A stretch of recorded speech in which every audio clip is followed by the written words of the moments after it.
All right, good afternoon, everyone. So happy to see everyone here. Very excited to host this chat with Nathan. If you are not familiar with the Tourism Coalition of South Dakota, we are an advocacy branch for the tourism industry in the state. If you'd like to get to know more about us, you can definitely visit our website at tourismcoalitionsd.com. But we are here today to discuss the reasons to oppose Initiative Measure 28. We have Nathan Sanderson here, and I will just hand it over to you, Nathan, to introduce yourself, introduce your the coalition that you're also representing, and to talk about the issues. Go ahead. Very good. Thanks, Danielle. I'm Nathan Sanderson. I'm the Executive Director of the South Dakota Retailers Association. Retailers Association has been around since 1897. A number of the folks on this call are actually members of the Retailers Association, so thank you for that. We primarily work to provide information to businesses, do advocacy work, try and keep taxes low, regulations reasonable for businesses, and then provide money-saving services. I've been the executive director of the Retailers Association for about the last 6 years. Prior to that, I was the director of policy and operations for the state of South Dakota. So I worked in Governor Dennis Dugard's administration for 8 years. Prior to that, I was the policy director in the agriculture department. And prior to that, I taught history at the University of Nebraska. So I had a little bit of a varied background, but most of it related to policymaking. Here to chat with you a little bit today about Initiated Measure 28. And I guess I'd say, I know that most folks on, or almost everybody, I think, is muted. Please, if you've got a question, pipe up, turn the mute button off and interject. Be happy to take any questions as we go along here, because I want this to be an educational opportunity. And I know that I think on Monday, maybe, you're going to hear from Rick Weiland as well on the reasons to support IM 28.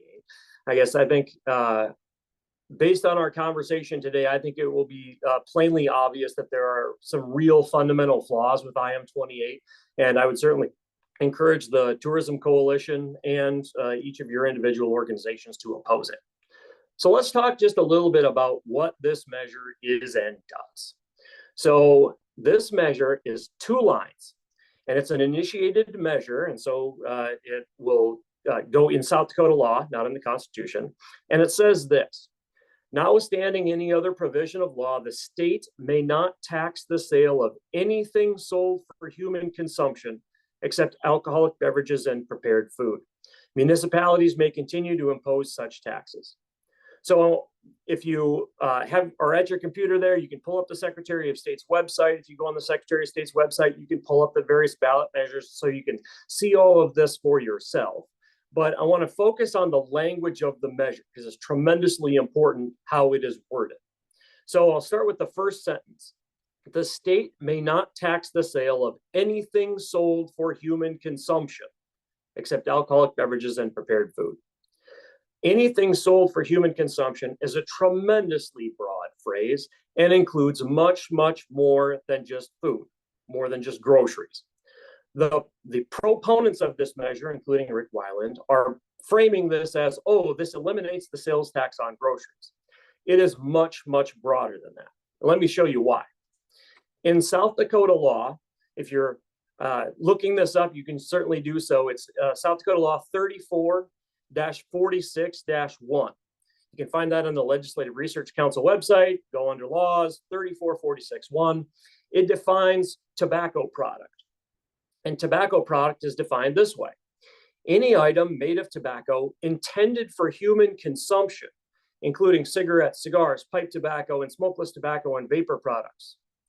The definition of electronic smoking device, which is found in that same section, 34-46-1, is any e-cigarette, e-cigar, e-pipe, e-hookah, or vape pen containing or delivering nicotine or any other substance intended for human consumption that may be used by a person in any manner for the purpose of inhaling vapor or aerosol from the product.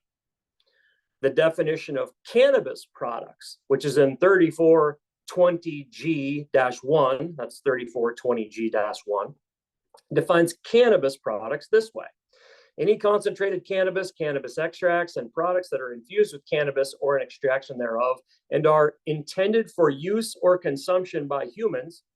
The term includes edible cannabis products, beverages, topical products, ointments, oils, and tinctures. So the measure would eliminate the tax on anything sold for human consumption. And we have vaping devices, cigarettes, and cannabis that include the term human consumption in their very definitions. There's no question that IM 28 is much, much broader than just food. But it almost certainly includes a variety of items beyond that. As the Attorney General notes in the Attorney General's explanation that you'll see on the ballot, it says that the definition of human consumption includes more than just food and beverages. And so things like over-the-counter medications like aspirin, mouthwash, toothpaste, toilet paper, a whole variety of things above and beyond just groceries are included in Initiated Measure 28. And so I think that there's a little bit of a misunderstanding out there of what IM 28 does. Certainly the proponents of it are saying, oh, this focuses just on groceries. That clearly is not the case. There's just no question. And so as a result of that, this measure is going to cut at least $176 million of ongoing general funds from the state of South Dakota. That's above and beyond the 120 or so million that the legislature cut a couple of years ago. And there's no mechanism in IM 28 to pay for it. There's no mechanism. So that's the first component of this, the anything sold for human consumption and the problems related to that. The second part of the measure says municipalities may continue to impose such taxes. And so this would seem to say, oh, well, that means that cities can continue to tax these items, right? Well, no. South Dakota Law 1052-2, again, 1052-2, says that a municipality can only impose a tax if the tax conforms in all respects to the state tax on such items, with the exception of the rate. What that means is that if the state can't tax it, a city can't tax it either. And so that will result in a loss of about $50 million in total, probably a little bit more than that, to the cities and towns in South Dakota who can't tax all of these things that we just talked about related to the state of South Dakota. This is a highly problematic measure and is going to lead to significant cuts in services, or it's going to lead to new taxes. And I think that's part of the reason why there's this coalition that's been put together. So there are currently 18 members of this coalition, including the Retailers Association. I won't read them all, but a number of folks include the Dakota Credit Union Association, the Destination Marketing Professionals, the Sioux Falls Chamber of Commerce, Association of Cooperatives, Bankers Association, Cattlemen's Association, South Dakota Chamber of Commerce, Economic Development Professionals, the South Dakota Education Association, Farm Bureau, Hotel and Lodging Association, Licensed Beverage Dealers, Municipal League, Music and Vending, Petroleum Propane Marketers, Retailers, you get the gist. A number of these organizations, ag organizations, education organizations, tourism type organizations, economic development organizations, are concerned about the consequences of passing IM 28. So to really briefly sum up, and then I want to push pause for a second and see if you guys have any questions before I talk a little bit further. It's going to cut at least $176 million from the state of South Dakota with no way to make up those dollars. It's going to cut at least $50 million from municipalities, again, with no way to make up those dollars. It actually would also eliminate dollars from our tribal nations. A number of our tribal governments have sales tax collection agreements with the state of South Dakota. And so those tribal governments that have sales tax collection agreements with the state of South Dakota would also see a decline in revenues. And it's going to cause a whole host of unintended consequences. So that's the really, really quick and dirty explanation. I would love to go into a little bit greater detail here in a minute, but I wanted to push pause there and see if anybody's got any initial questions or comments or things I can clarify before we move on just a little bit more.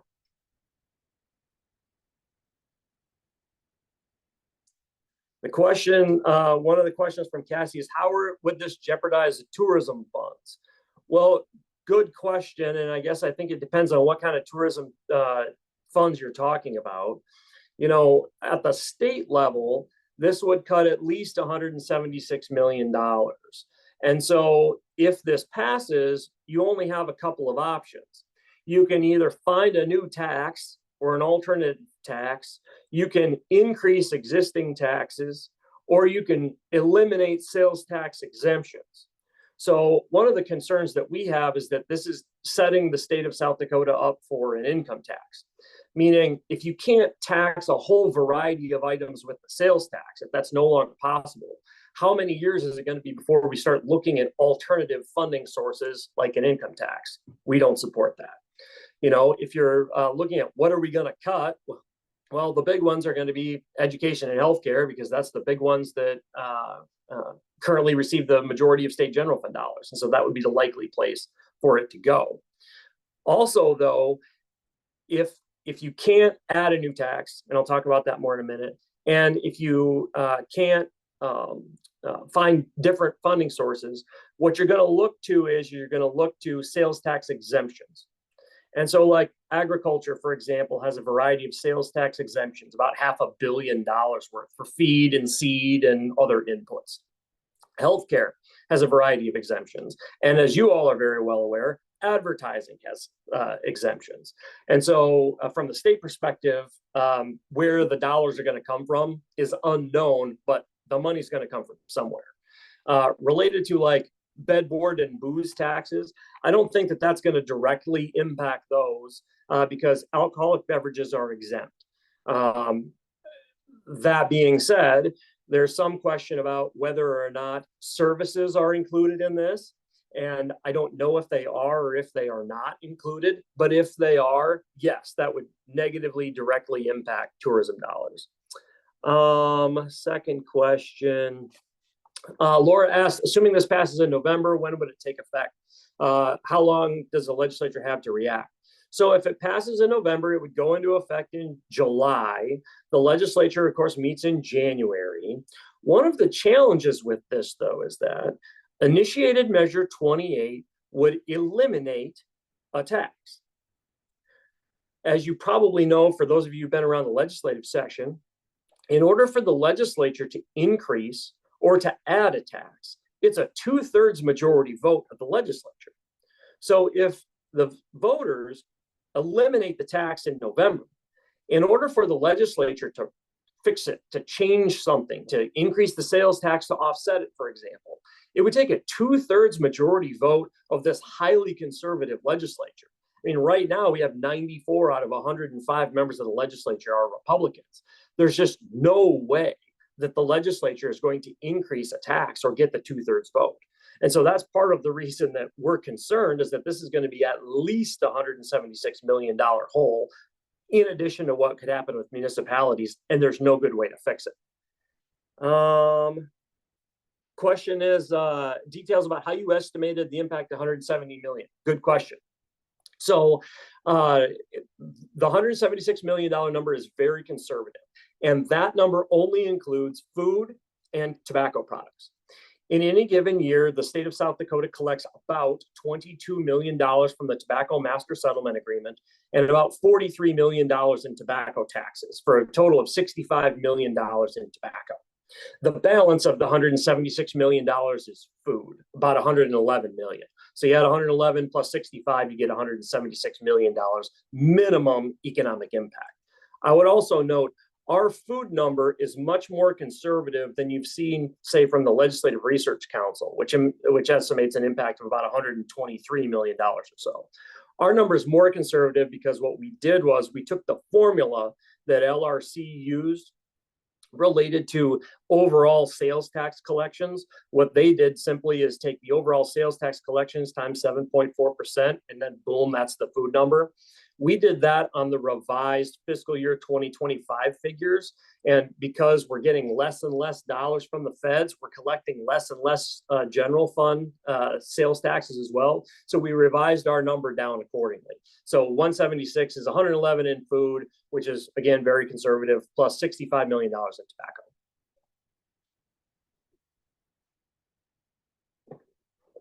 Other question. Okay. Abby, percentage of employees in the digital make a little wage. ignoring the final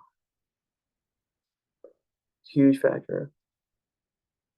Okay, so you can see her question, and I'm not going to read the whole thing, but her question is about the wages in South Dakota and what percentage of workers are livable wages and that kind of thing. And I think it ends with the overwhelming public support of this bill is a huge indicator that residents and workers should be a factor.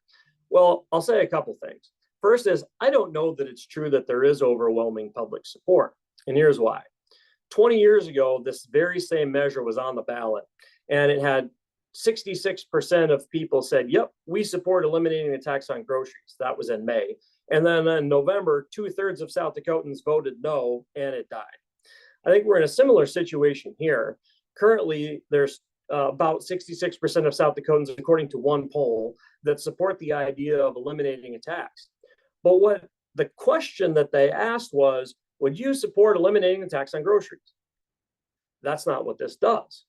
This would eliminate the sales tax on anything sold for human consumption. This also doesn't say how we would make the dollars up.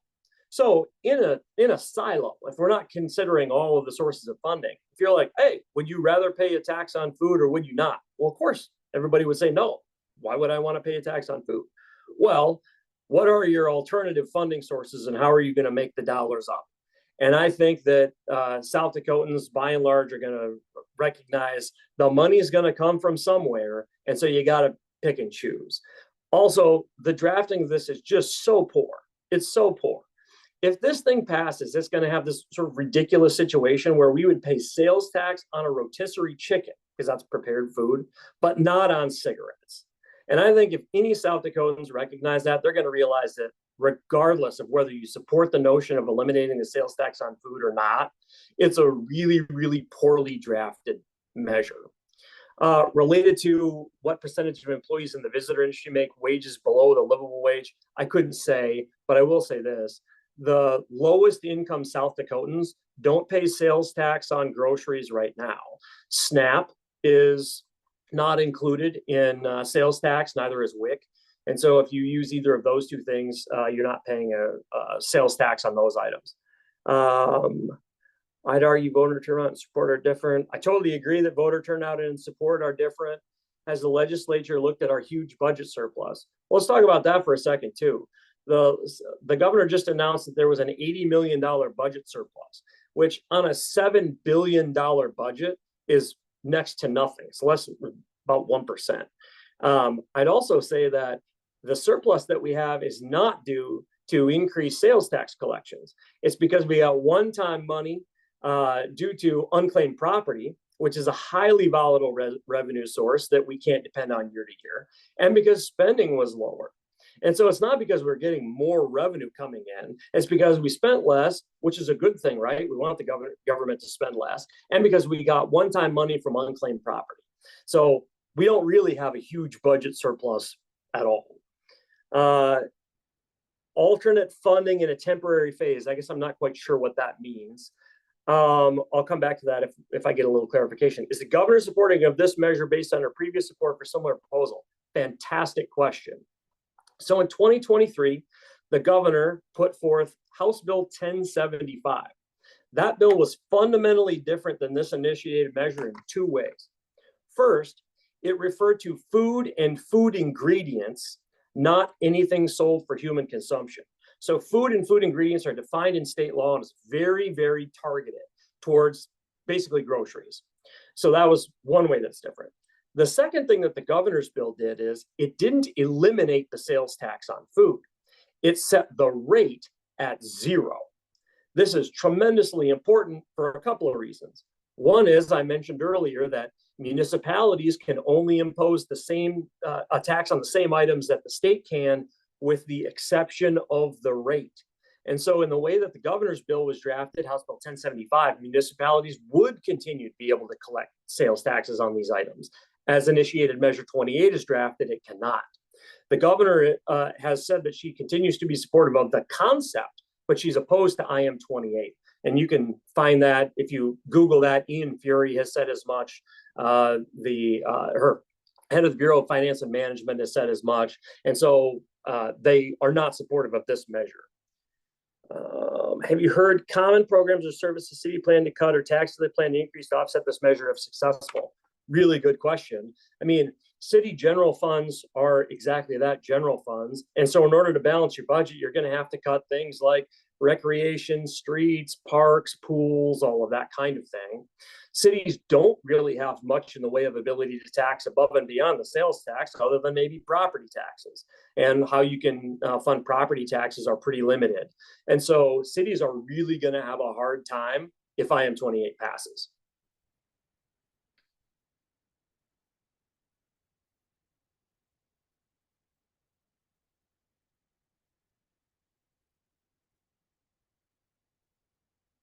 Other questions on here? I mean, like I say, I can go into like tremendous detail on any of this stuff if you're interested, but love to keep.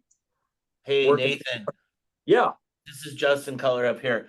I don't know what the pros of this are. Can you, I mean, the guys that brought this, I know they're going to be on Monday. I'll probably listen to them, but what is their purpose? Do you know? Well, good question. And again, you're going to want to get it directly from the horse's mouth. But I think that they would say that their goal was to eliminate the sales tax on groceries. I think that there are two possibilities related to that. One is that they deliberately drafted it as they did, and I can talk through this if you're really interested, that they deliberately drafted it as they did to be more expansive than groceries in order to set us up for a state income tax. Yep. I don't know if that's likely, but it's certainly possible because of the language that I talked about before. It's 100% clear that consumable items are included in the definition of tobacco and that kind of thing. So that's one. Or they drafted it incorrectly. And I think that's probably the more likely option, is that they drafted it incorrectly. And so I would say, regardless of what you believe related to whether we should or shouldn't have a tax on food, this measure doesn't do that. Has anyone? I guess I'm with you 100% that when I read this the first time, I'm like, this is just a way to get a state income tax. Has anybody gone and tried to calculate what the percentage of the state income tax would be to replace the food tax? Like, what percentage would we have to have, a 7% or a 3% or a 5% state income tax? Great question. I couldn't answer that. I don't know the answer. But okay, what I will go ahead. No, I was just saying thank you. Yeah, you're welcome. I don't know what the income tax rate would need to be in order to offset this, but I'll say this. Some people have said, oh, well, let's just increase the overall sales tax and we can make up for this loss. Well, if you remember, the legislature cut the sales tax rate from 4.5% down to 4.2%. And some people have said, oh, well, let's just return it to 4.5%. We'll be good to go. Well, no, we won't, because that 0.3% includes food in the estimate. And so if you eliminate the sales tax on food, you can't just go back to 4.5% and be made whole. You can't. You're going to have to go up to 4.6 or 4.7 or 4.8 or something like that in order to make up the difference. And so it's not just a 1-for-1. And oh, by the way, that would require a 2/3 vote of the legislature to implement. I just don't see that as happening. There's no logical path where 2/3 of our heavily Republican controlled legislature votes to increase the tax, especially 2 years after they just lowered it. What percentage of groups in this group receive state funding? I don't know if any of them do, of our coalition. I mean, we're a nonprofit organization. I don't think there's a single organization. I mean, you could, well, I would say none of the groups do. Certainly the Education Association represents teachers, and so they're concerned about the loss of funds to education. And so I'm not aware that any of the groups that would be included in the coalition would get any state dollars at all. Danielle, question from a hotel owner, how this would impact the sales collected on grocery and convenience items. So yes, there have been a lot of questions about what specifically would be included in this and what wouldn't. So I'll start with what would not be included. So you would continue to collect a sales tax on alcoholic beverages and prepared food. And so that prepared food is defined in state law, and that's anything heated or sold with a utensil. The crazy thing, though, is there's no clear definition on what else is included, but you can make a logical guesses that basically everything else is included. So when it was just food and food ingredients, for example, again, this is not IM 28, this is back on 1075, the governor's bill related to food and food ingredients. If you sold a rotisserie chicken, which is prepared food, in your grocery store, you would collect the sales tax on that because it's a prepared food. But if you cool that rotisserie chicken off, and sometimes you'll go, see the cooked ones in the roaster in the front of the grocery store, and then you go in the back in the refrigerated case, and there's a cool rotisserie chicken back there, that one would not be subject to sales tax. If you have a meat and cheese tray, some items in there would be subject to sales tax, some items would not be. One of the challenges related to this is that the very last sentence of the Attorney General's explanation of the measure says, judicial or legislative clarification of the measure will be necessary. Sometimes you see that and they'll say may be necessary. This doesn't say may be necessary, it says will be necessary. There is no question that this thing is, at the very least, very poorly drafted. And so identifying exactly what is or is not going to be included is hard to say right now, other than anything sold for human consumption, and that is a huge, huge group of items.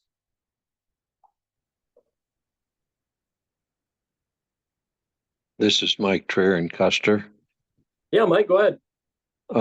Isn't all this talk about a state income tax just a scare tactic that people are using? Because when you consider the cost of establishing a state bureaucracy to manage the income tax system, that would just be overwhelming in relation to the amount of revenue that would be needed to offset this measure. Well, I guess I would say I don't think it's a scare tactic at all. If you can't collect sales taxes, so let's maybe back up half a second and say, how is government funded in South Dakota? Well, you've got property taxes, but all of your property taxes stay local, meaning your property taxes go to fund your school, your county, your township, your municipality, that kind of thing. The state doesn't get any of your property tax dollars. It all stays local. The second way that government is funded in South Dakota is through sales tax / contractors excise tax. That's the overwhelmingly largest component of state general fund dollars. And then there's a variety of other vice things. There's lottery, there's, alcohol tax, tobacco, that kind of stuff. Those are the ways that state government is funded. And so if you can't impose a tax on sales, what is your alternative? The only real alternative is an income tax. And I guess I'd say, I don't know that the legislature is likely to implement an income tax. Matter of fact, I would say that they're probably unlikely to do that. But how many years in a row of 0% increases to education is going to take before we would see a ballot measure that would do just that? And so I don't think it's a red herring. The last thing I'll say is, on the 10th of July, Ray Yost, who's a reporter at Kelloland, interviewed an economist that talked about an income tax can be part of the IM 28 discussion. And so I don't think that this is a scare tactic at all. But regardless of the amount of dollars that's needed, wouldn't it be much more efficient to simply increase the general sales tax rather than create the new bureaucracy? Oh, I think that that's probably right. I do. The problem is that you're going to require a 2/3 vote of the legislature to do that, and that's just simply not going to happen. We're also going to have a situation where we would be the only state in the country that doesn't tax tobacco products. That seems odd, and I guess that's a question that Jasper Deagle mentioned. We would be the only state in the country not to tax tobacco or vaping devices, and we wouldn't be able to tax marijuana, for example. None of those seem like good tax policies. Wouldn't creating an income tax also require that 2/3 majority vote? It would if the legislature were to do it, but as I noted, I don't think that the legislature would. But it would only take a simple majority vote if it were put on the ballot. And that's a question that was in here too. I don't think that our incredibly conservative legislature would pass an income tax. If we were to see an income tax, it would only require a simple majority vote of South Dakotans and it would come on the ballot. And I think that it would come as a result of deep cuts to education, healthcare, all those kinds of things. We cover again, if state does not charge tax, and okay, sure. So the question is if the state cannot charge the tax, then why can the municipality not charge the tax? So it's, again, for those of you who are looking it up, it's South Dakota Law 1052-2. And I'm going to pull my sheet up here so that I've got it. 1052-2 says that a municipality cannot impose a tax unless such tax conforms in all respects to the state tax on such items with the exception of the rate. And so the idea behind this is that there's uniformity between what the state can tax and the municipality can tax. And as you're very well aware, municipalities can only charge up to 2%, whereas the state is currently at 4.2%. And so regardless of the language in the measure, if the state can't tax it, a city can't either. And that's frankly why like the Sioux Falls Chamber is opposed, why the Municipal League is opposed, why a number of other cities are very, very concerned about this. Looking at past legislative action on initiated measures, specifically IM 22. If IM 28 passes, would the legislature be likely to change the issues regarding taxing tobacco? Good question. The difference, I think, would be multifold. One is, anytime you're talking about adding a tax, increasing a tax with the legislature, you're talking about a 2/3 vote. IM 22 is just a simple majority vote. And it is possible that the legislature could go and address some of these concerns. But again, if the citizens repeal the tax on, say, tobacco, if the voters take that tobacco tax away, it would take a 2/3 vote of the legislature to re-implement it. And so you've got the legislature who's running on no new taxes, no tax increases, that kind of thing, having to vote for a tax increase and then get it signed by the governor who's pledged not to have any new taxes. That's just simply not going to happen. This is Mike again. Wouldn't it be fiscally irresponsible of the legislature to not change this measure to where it did simply cover food and groceries, rather than to allow all these other bad things to happen? And particularly, in a sense, it wouldn't be any new taxes, because things that, when you look at the July 1st effective date, nobody would be paying taxes or having a tax relief off of tobacco or anything else. It would just simply be maintaining. So yes, I'm not sure exactly what your question was, Mike. I'm sorry. My question is, wouldn't it be irresponsible of the legislature to not address this measure if it passes and fix the problem?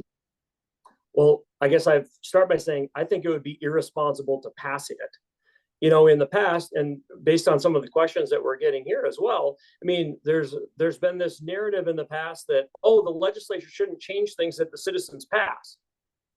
And so what exactly should the legislature change if the citizens pass it? Oh, well, this is what we meant. Well, I think the legislature is going to say, really? Really? Because we think that it's pretty clear what this thing includes.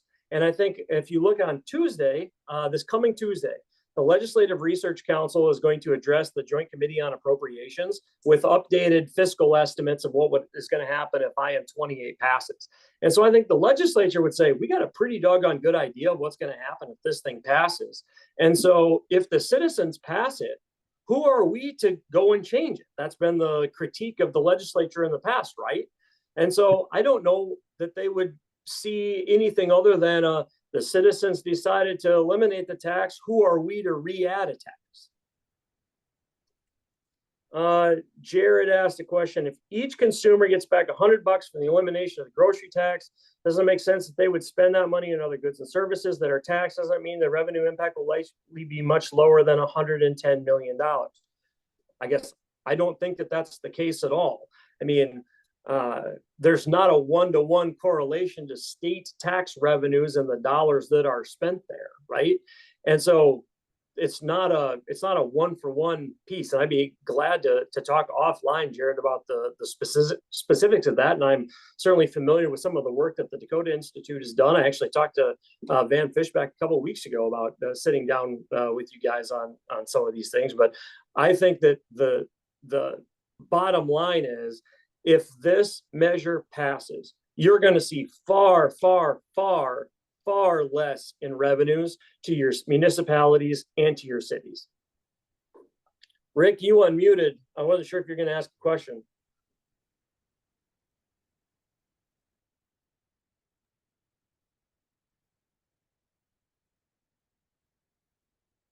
You're still muted there, Rick. There you go. Okay, can you hear me now? Yes, sure can. Very, very, very fascinating. I'm just listening, and I think that you're being very clear on the impact of this passing. Thank you.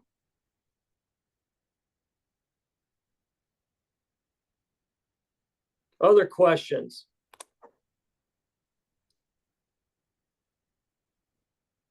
So I think if you participate in the conversation with Rick Weiland on Monday, I think this is what you're going to hear. I think you're going to hear it was our intent to eliminate the sales tax on groceries. I think that you're going to hear if there are problems, the legislature can fix them.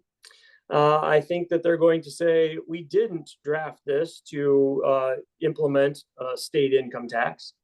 I think you'll hear him say tobacco, we don't think that tobacco is included. And so just to maybe offer a pre-rebuttal, if you will, to some of those things, I think it is abundantly clear that tobacco is included in this. I mean, no reasonable person can say, oh, a measure that eliminates the sales tax on anything sold for human consumption doesn't include items where in the very definition it says intended for human consumption, like it does in vaping products, tobacco, and cannabis. It just absolutely is included. I think if he says, no, we're not doing this to set South Dakota up for an income tax, okay, that's fine. Then it's drafted incorrectly. There's just no question about it. Then it's much more expansive, especially because there was a template that was out there in the governor's House Bill 1075 that did it, frankly, the right way. It didn't eliminate the tax, it set the rate at 0, and it included food and food ingredients. You'll probably hear him say, oh, the Legislative Research Council suggested that we draft it this way. No, in fact, they didn't. They had very specific language. If anybody's interested, it's on page 3 of their August 12th, 2022 letter. It's also available on the Secretary of State's website, where the Legislative Research Council offered very specific language that says the retail sale of any food or food ingredient for any purpose is exempt from any tax imposed by law or ordinance. That was the language they recommended that Mr. Weiland didn't take. And so I think that frankly, anybody who's suggesting that this is only related to food is being disingenuous and misleading. Is there a 1 or 2 page fact sheet on IM 28 outlining the measure and the impacts? Yes, yes. Go to nosdincometax.com. If you nosdincometax.com, if you, I think, yep, Danielle linked to it there. You go on there and there's a whole variety of things. I would mention right now too, we're just getting this thing fully stood up. We're working on things like a frequently asked question page that will answer a whole variety of questions about in detail, like specific nitty-gritty detail about why municipalities are included, the definition of tobacco that's in state law, that kind of thing. And so nosdincometax.com is a great place. There's also a sign that you can print off and post in your business if you're so interested. Are there legislators that are wanting to get a state income tax in place? Is that part of an overall long game plan or goal? Well, I'd say I don't know that there are many legislators that would admit to that I mean, maybe State Senator Reynold Nessiva would. I don't know. I think he would probably say that's a more fair way to go about doing it, but I'm not going to put words in his mouth. But again, I think that the real point is that I don't think that an income tax would be passed by the legislature. I think that it would come via a ballot measure.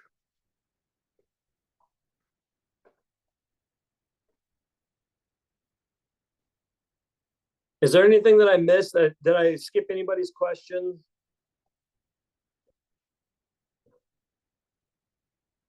So one of the last things, and I'll see if you guys have any additional questions.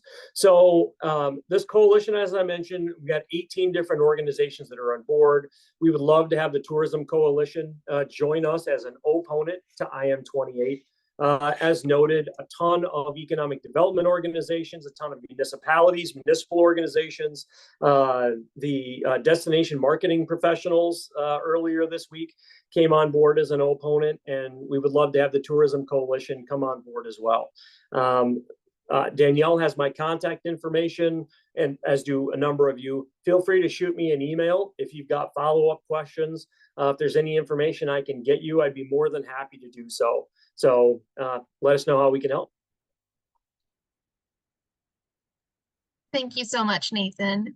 Does anyone have any last questions, comments, or anything before we finish?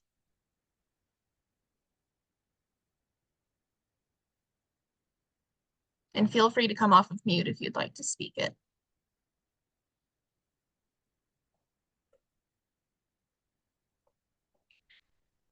If not, absolutely reach out to, you can reach out to me, or if you have Nathan's contact info, for sure, reach out to him. I'm sure there's a lot more discussion that will take place on this measure.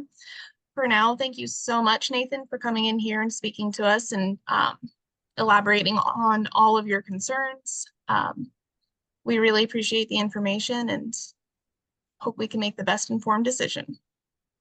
Sounds good. Appreciate the opportunity to talk with you all and look forward to hearing from you later. Great. Thank you all. Have a good afternoon.